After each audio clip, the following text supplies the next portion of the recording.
Homeowners, are you looking to hire a contractor to do a project on your home? Well, here are 5 things to look for to prevent a contractor from ghosting you, upselling you, or even leaving you in the dark.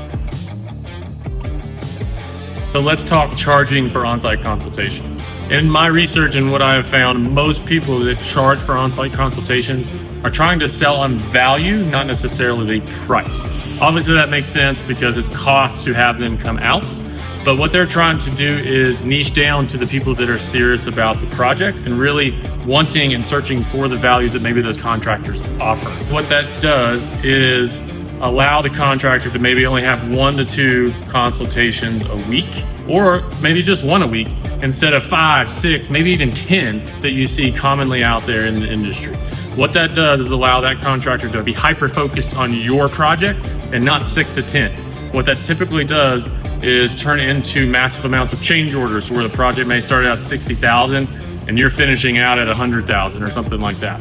And it makes the customer, you as the client, trust that contractor less. So a lot of contractors that are charging for consultations are really trying to combat those cons to provide a higher quality service to the community and to those clients that are looking for those high value type of characteristics. Now, the flip side of a consultation is obviously the cost. It's really obviously the biggest one and the most commonly combated question when it comes to consultation. What you need to consider is that cost worth getting the data that you need to make the most educated decision in whatever venture you're trying to explore? Going into that and asking key questions, the right questions, to make sure you are gathering the right information you need to see if it actually makes sense for you to pay this contractor to come out and look at the project versus maybe 3 or 4 others that are offering free consultations.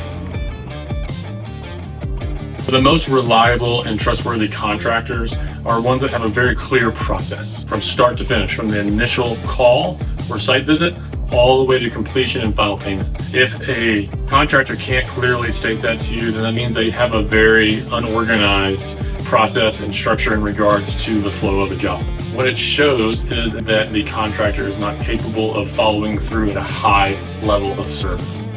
Careful on those because that can get you in trouble. You can see extra expenses, delayed timelines, you can see the quality of the work and the detail involved decline. Almost endless things can present themselves if a contractor does not have a clear process from start to finish. If a contractor is out at your house looking at a project and they are basically just saying, yes, we can do that, sure, no problem, and not actually posing questions to you and offering educational opportunities, to me, that is a red flag. Typically, the way I see it is the customer should be walking away from a consultation with an immense amount more knowledge to the project, and sometimes even questions for them to decide on, should we go this route or should we go this route, because of the education that we receive, to allow them to better decide on what direction to take the project, on what's feasible, what's not feasible, cost, and other variables and things like that. So make sure that you are working with a contractor that is asking questions. Usually those questions are backed by education that helps you understand what can and can't be done. There are multiple pros and cons to getting multiple bids or going the route of just picking a contractor and running. But multiple bids does allow you to do more of an apples to apples comparison. When bidding, there is human error and things can get missed. Whether they're extremely thorough or not, things can get missed. So an apples to apples comparison may allow you to find that one contractor catches one thing that another one doesn't. So there's a lot of pros in that to make sure you're gathering the entire scope on the front end. And you can communicate with maybe your preferred contractor to say, hey, this other contractor caught this, or something of that nature, to help make it a more streamlined project. The cons, however, is that you got more time involved, scheduling, and all of those kinds of challenges that come with having multiple people come out, and then multiple bids, and they can all get confusing by trying to dissect them all, things like that. What I recommend is definitely leaning towards the one you feel in your gut you trust the most, and maybe have the least or no red flags.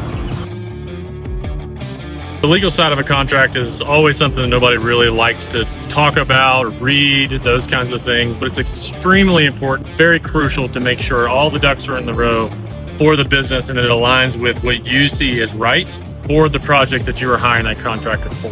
So make sure you read all of the disclosures and the terms and conditions on the contractor's proposal so that you understand what steps are taking depending on the experiences or the issues that may arise. Understanding what's going to happen or what's going to follow with even just a change order or other various elements that are normal to a job that aren't necessarily a negative or a con are important for you to understand. A lot of contractors, when there's an approved change order, require full payment of that change order. And if you don't know that on the front end, that could be a huge shock to you, but it's really on you as the homeowner to read to make sure you understand what's coming prior, so that isn't a shock and you can come prepared. Hire a contractor that's going to have terms and conditions that's very detailed out for any possible scenario, so that way you know what steps are going to be taken if something happens. Again, those are 5 quick ones to look out for when you're shopping for a contractor.